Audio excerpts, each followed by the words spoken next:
नरेश गुप्ता का तबादला सहारनपुर के पोस्ट ऑफिस में होता है, जिसकी वजह से राहुल को भी अपने पापा के साथ सहारनपुर आना पड़ता है। राहुल का एडमिशन पास के स्कूल में हो जाता है। राहुल के पापा उसके ट्यूशन के लिए पड़ोस के सिंघानिया जी से पूछते हैं। अरे सिंघानिया जी, यहाँ कोई अच्छे ट्यूशन टीचर होंगे?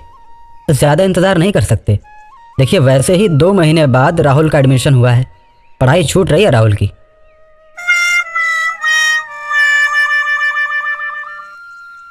अरे जी, एकदम है जी, बहुत बढ़िया टीचर हैं।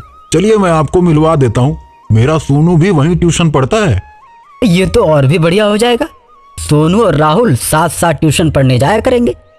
चलिए सिंघानिया साहब, आप उस टीचर से मिलवा दीजिए। नरेश गुप्ता सिंघानिया साहब के साथ ट्यूशन टीचर से मिलने जाते हैं। कुछ दूर चलने के बाद वो रास्ता सुनसान गली से होकर गुजरता है और फिर एक बड़े से ग्राउंड में जाकर निकलता है। ग्राउंड में पहुंचकर सिंघानिया साहब बोलते हैं, देखिए नरेश जी, ग्राउंड के उस तरफ है टीचर का घर। चलिए चलते हैं। नरेश गुप्ता सिंघानिया जी के साथ चलने लगते हैं। अचानक उन्हें सड़क के दोनों तरफ हड्डियां नजर आती हैं। हड्डियों को देखकर उन्हें अजीब सा लगता है। फिर भी वह सिंघानिया साहब के साथ चलते रहते हैं और थोड़ी ही देर में टीचर का घर आ जाता है।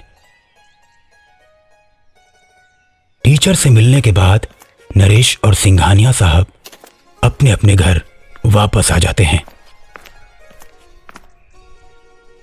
और अगली सुबह नरेश पोस्ट ऑफिस के लिए निकल जाते हैं और जाते जाते राहुल से ट्यूशन जाने के लिए बोलते हैं। अब बेटा राहुल, देखो शाम को 6 बजे तुम्हें ट्यूशन जाना है। सिंघानिया साहब का लड़का भी वहीं पढ़ता है। तुम दोनों साथ साथ जाया करना। जाओ, जाकर सोनू से मिल लो, दोस्ती कर लो उससे। ठीक है, मैं चलता हूँ। अच्छा पापा, ठीक है। शाम का समय राहुल और सोनू ट्यूशन के लिए निकलते हैं। राहुल के ट्यूशन का पहला दिन था। नई जगह पर नए टीचर के पास ट्यूशन पढ़ने में थोड़ी हिचक रहती है। राहुल थोड़े उदास मन से सोचते हुए ट्यूशन टीचर के घर की तरफ बढ़ रहा था। लखनऊ में कितना बढ़िया था, कितने अच्छे लोग थे, कितने अच्छे टीचर थे। मैं अपने दोस्तों के साथ कितना खेला करता था, लेकिन यहाँ सहारनपुर में पता नहीं वो सब मिल पाएगा या नहीं। यही सोचते हुए राहुल के कदम धीरे धीरे ट्यूशन टीचर के घर की तरफ बढ़ रहे थे कि अचानक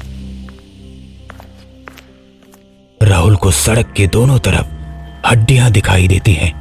राहुल एकदम से डर जाता है और सोनू से पूछता है, सोनू, यहाँ इतनी हड्डियां? भाई मुझे तो डर लग रहा है। कितना डरते हो तुम राहुल? ये कुत्तों का काम है। यहाँ बहुत कुत्ते हैं, वही यहाँ हड्डियां लाकर खाते हैं और छोड़ देते हैं। मैं तो हमेशा यहाँ हड्डियां देखता हूँ। चलो चलो चलते हैं, हमें ट्यूशन के लिए लेट हो रहा है। इसके बाद सोनू और राहुल टीचर के घर पहुंच जाते हैं। वहां पहुंचकर राहुल बहुत खुश हो जाता है। उसकी खुशी का ठिकाना नहीं रहता। उसकी खुशी देखकर सोनू पूछता है, क्या बात है राहुल, बहुत खुश दिखाई दे रहे हो, हमें भी तो बताओ। हाँ यार सोनू, मैं लखनऊ में जैसे ट्यूशन सेंटर में पढ़ता था ना, ठीक वैसा ही यहाँ भी माहौल है। बड़ा मजा आएगा पढ़ने में।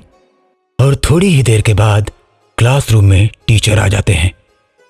टीचर बच्चों को बैठने के लिए बोलते हैं। उसके बाद टीचर बच्चों को मैथ पढ़ाना शुरू करते हैं। थोड़ी ही देर के बाद राहुल को ऐसा लगता है जैसे आसपास के बच्चे अजीब लग रहे हैं। वो पीछे मुड़कर देखता है तो उसकी हालत खराब हो जाती है। उसके पीछे के सारे बच्चों की आंखें लाल और चेहरे डरावने हो चुके हैं। राहुल अपने बगल में मुड़कर देखता है तो सोनू का भी चेहरा भूतिया हो चुका है और अब वो उसकी तरफ बढ़ने लगता है। राहुल चिल्लाता हुआ टीचर की तरफ भागता है। टीचर टीचर मुझे बचा लीजिए, यहाँ सब बच्चे भूत बन गए हैं, भूत, मुझे बचा लीजिए टीचर। टीचर मुस्कुराता हुआ मुड़ता है। अरे कहाँ है भूत? कौन सा बच्चा भूत है? यहाँ तो कोई भूत नहीं है। सपना तो नहीं देख रहे थे तुम? पीछे मुड़कर देखो, है कोई भूत? सब बच्चे तुम पर हंस रहे हैं। जाओ जाकर बैठो। राहुल जब पीछे मुड़ता है तो उसे सब कुछ पहले जैसा मिलता है और उसका दोस्त सोनू खूब हंसे जा रहा है। यार राहुल, कितना डरता है तू, डरपोक कहीं का। चल आप बैठ, पढ़ते हैं। राहुल परेशान मन से दोबारा आकर सोनू के बगल में बैठ जाता है और सामने देखकर पढ़ने लगता है। लेकिन थोड़ी देर के बाद वो पीछे मुड़कर देखता है तो उसे फिर वही भूतिया बच्चे दिखाई देते हैं और वापस सोनू की तरफ मुड़ता है तो सोनू भी भूत बन चुका है। एक बार फिर राहुल टीचर की तरफ भागता है और चिल्लाता है, सर बचाइए, मुझे बचाइए। लेकिन इस बार टीचर जैसे ही मुड़ता है तो राहुल के होश उड़ जाते हैं। अब टीचर भी भूतिया हो चुका है। राहुल वापस पीछे मुड़ता है तो सभी भूतिया बच्चे उसकी तरफ बढ़ने लगते हैं। इतने में पीछे से टीचर राहुल का गला दबाकर उसे मार देता है। अब तू भी मेरा असली स्टूडेंट बन गया। और थोड़ी ही देर के बाद राहुल भी भूत बनकर सोनू के बगल में आकर बैठ जाता है। राहुल के पापा पोस्ट ऑफिस से घर आते हैं और उन्हें पता चलता है कि राहुल अभी तक ट्यूशन से घर नहीं आया, तो वो तुरंत सिंघानिया जी के घर जाते हैं। लेकिन वहां पर कोई नहीं मिलता। उन्हें सिंघानिया जी का घर ऐसा लगता है जैसे यहां कोई नहीं रहता। कुछ दूरी पर एक बाबा बैठे हुए थे। राहुल के पापा उस बाबा के पास जाते हैं।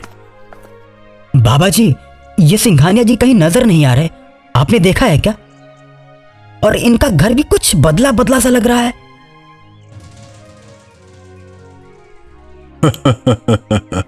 घर बदला बदला नहीं लग रहा है, ये घर पिछले 8 सालों से ऐसे ही पड़ा हुआ है।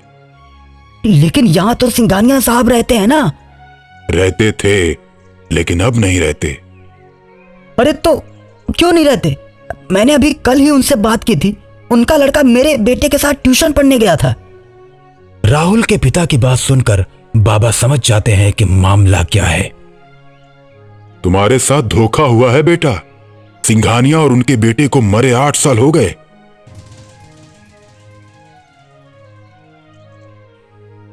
बाबा, मेरा बेटा राहुल सिंघानिया जी के बेटे के साथ ट्यूशन पढ़ने गया था। राहुल के पापा बाबा के पैरों में गिर जाते हैं। बाबा, मेरे बेटे को बचा लीजिए बाबा। अब बहुत देर हो चुकी है। ट्यूशन सेंटर पर जाकर ही पता चलेगा कि क्या हो सकता है।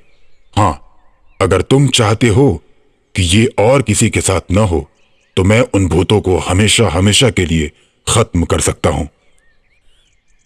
राहुल के पापा सहमत हो जाते हैं।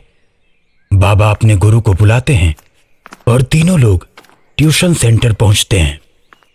ट्यूशन सेंटर पहुंचने के बाद राहुल के पापा जैसे ही दरवाजा खोलते हैं तो देखते हैं टीचर ब्लैक बोर्ड पर खून से लिख रहा है। अंदर पहुंचते ही बाबा के गुरु बोलते हैं, बहुत हुआ तेरा अत्याचार मासूम लोगों पर, अब तुझे सबक सिखाने का समय आ गया है। बाबा के गुरु की बात सुनकर भूतिया टीचर हंसता है। न जाने कितने ही तेरे जैसे आए और गए, अब तू ही बाकी है। चल तू भी आजमा ले। इतना सुनते ही बाबा के गुरु आग बबूला हो जाते हैं और अपने कमंडल से जल लेकर मंत्र पढ़कर टीचर के ऊपर फेंकते हैं। जैसे ही कमंडल का जल भूतिया टीचर के ऊपर पड़ता है तो वो चिल्लाने लगता है और साथ ही साथ सारे भूतिया बच्चे जलते हुए चिल्लाने लगते हैं और थोड़ी ही देर के बाद सभी जलकर राख हो जाते हैं।